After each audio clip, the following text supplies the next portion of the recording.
안녕하세요, 카비어입니다. 요즘 자동차 시장은 친환경 및 탄소 배출량을 중요하게 생각하고 있는데요. 대표적으로 전기차가 있지만 안전과 가격 등 풀어야 할 문제들이 많아서 비교적 안전하고 주유비 부담이 적은 하이브리드 차량과 LPG 차량의 수요가 꾸준히 증가하고 있죠. 이번 영상에서는 LPG와 하이브리드의 특징들에 대해 자세히 살펴보도록 하겠습니다. 하이브리드는 가솔린을 사용하는 차량에 대해서 유가 상승에 의한 유지비 부담을 줄이고자 찾게 되는 차량으로 일반 모델에 비해 높은 가격이 특징입니다. 하이브리드의 종류는 하이브리드, 플러그인 하이브리드, 마일드 하이브리드 이렇게 세 가지로 나뉘는데요. 공통적으로 별도의 전기 모터를 활용하게 되며 회생제동의 단계에 따라 차량이 멈추는 운동 에너지를 전기 에너지로 전환하면서 전기 모터 동력을 충전하게 됩니다. 특히 회생제동으로 차량을 멈추면 브레이크를 거의 사용하지 않기 때문에 브레이크 패드의 마모와 타이어의 마찰력도 적은 편으로 소모품을 오래 사용할 수 있죠. 전기 에너지가 소모되면 내연기관 차량처럼 주유된 유종의 폭발 에너지를 활용하여 주행하게 되는데 저속에서는 전기를 사용하고 일정 속도 이상 올라가면 전기가 아닌 기름을 사용하는 것이 일반적입니다. 하이브리드를 사용하는 차종은 소나타 하이브리드, 그랜저 하이브리드, 카니발 하이브리드, 산타페 하이브리드와 기본적으로 하이브리드 모델들이 기본 적용되는 토요타, 렉서스와 같은 일본 자동차 브랜드처럼 많은 모델들이 있습니다. 플러그인 하이브리드는 PHEV라고 불리며 하이브리드의 상위 개념으로 회생제동 충전에만 의존해야 했던 하이브리드에서 전기차처럼 플러그로 직접 충전시켜주는 개념이 포함되어 있는데요. 전기차는 동력이 떨어지면 주행이 불가능하고 완전 방전 시 배터리 효율이 떨어지는 단점이 있지만 플러그인 하이브리드 경우에는 배터리가 없더라도 주유된 기름만으로 주행할 수 있습니다.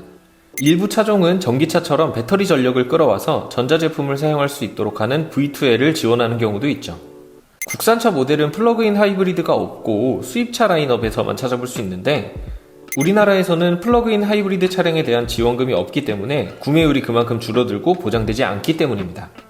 마일드 하이브리드는 MHEV라고 불리며 세 가지 하이브리드 중에서 가장 효율이 적은 모델인데요. 다른 하이브리드와는 다르게 전기 모터만 사용이 불가능하고 일반 내연기관 차량의 전력을 보관하는 배터리 외에도 추가적인 배터리가 들어있는 모델입니다. 마일드 하이브리드는 내연기관만 사용하는 자동차의 출력이 모자란 부분을 채워주고 크게 차이나지는 않지만 약간의 연비 개선이 이루어지는 모델이며 두 가지 하이브리드 종류에 비해 비교적 낮은 비용만으로 효율을 올릴 수 있는 하이브리드 시스템에 가깝습니다. 일부 스포츠카 브랜드에서는 내연기관의 규제가 강화되어가는 상황에서 하이브리드 시스템을 사용하여 합산 출력을 올리고 환경 규제에도 비교적 영향을 덜 받을 수 있도록 전략을 구성해 나가고 있는데요. 대표적인 브랜드인 포르쉐에서도 파나메라 E 하이브리드와 같은 모델을 공개하기도 했습니다. 하이브리드 차량의 단점은 내연기관 차량에 비해서 복잡한 구조 때문에 비쌀 수밖에 없고 내연기관 차량보다 보통 100kg 정도 가까이 공차 중량이 올라가서 차량이 무거워집니다. 또한 일반 모델은 고성능이나 다양한 배기량을 가진 엔진을 선택할 수 있었다면 하이브리드 모델은 엔진에 대한 선택권이 낮은 편으로 특히 국산 하이브리드 차량에서는 고성능을 기대할 수 없습니다.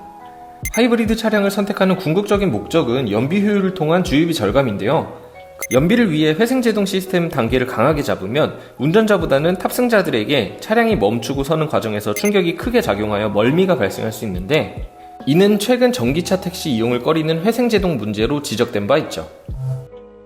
LPG는 친환경 가스를 이용하는 방식인데요. 과거와 현재 액화가스를 주입하는 것까지는 동일했으나 과거에는 액화가스를 기화시키고 분사하는 방식을 사용했었고 현재에는 단순히 LPG라고 부르지 않고 제조사에 따라 LPI, LP2로 불리며 일부 차량들은 LPDI와 같이 더 개선된 엔진을 사용하기도 합니다. 액화가스를 기화시키지 않고 액화가스 그대로 사용할 수 있게 되면서 에너지 손실률을 줄여 기존보다 효율성을 챙기게 됐습니다. 또한 2019년 3월 이전까지는 국가유공자, 장애인 등 7인승 미만처럼 정해진 부분에 한해서만 판매가 이루어졌지만 미세먼지 저감 대책이 시행되면서 일반인도 구매할 수 있게 되었죠. LPG 엔진이 가지고 있는 장점은 내연기관에 비해 저렴한 주입 비용과 친환경성입니다. 우리나라도 환경 규제가 까다로워지면서 대표적인 1톤 트럭들도 완전히 LPG 모델만 판매하고 있죠. 정부에서도 LPG 트럭 구매를 장려하기 위해 디젤 차량을 폐차하고 LPG 차량을 구매하면 지원 사업을 통해 수백만 원에 대한 금전적인 지원을 하고 있습니다.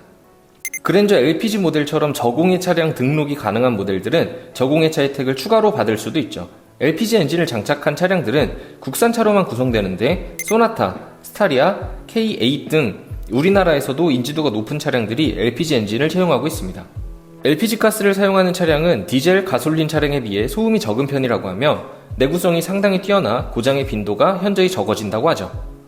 내구성이 뛰어난 이유는 차량이 에너지를 얻기 위해 연소가 이루어질 때 잔여물이 내연기관보다 적게 남아서 이런 부분들이 쌓이면서 생기는 슬러지 현상이나 차량 부품에 끼이는 영향이 비교적 적어지고 차량 관리에 필요한 시간과 빈도를 줄일 수 있습니다. 다양한 목적이 있겠지만 특히 유류비 절감을 위해서 LPG로 출시되지 않는 팰리세이드 같은 차량들을 별도 커스텀 과정을 거쳐서 LPG로 개조하시는 분들이 점차 늘어나고 있습니다.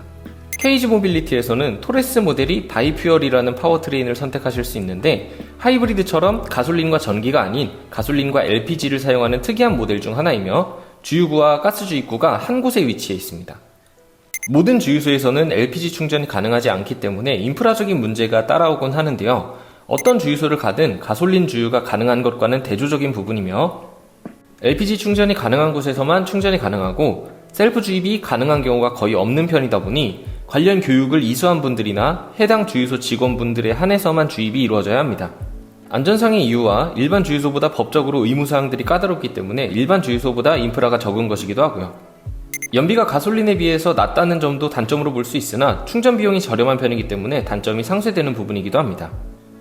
보통 LPG 저장 위치가 트렁크 아래쪽에 위치하기 때문에 LPG 탱크 공간만큼 물건 적재량이 줄어드는 점을 감안해야 하고 후면부에서 강한 충격에 의해 LPG 탱크가 파손이 날 경우 폭발의 위험성이 있다 보니 차체가 견고할 필요성도 가지고 있습니다.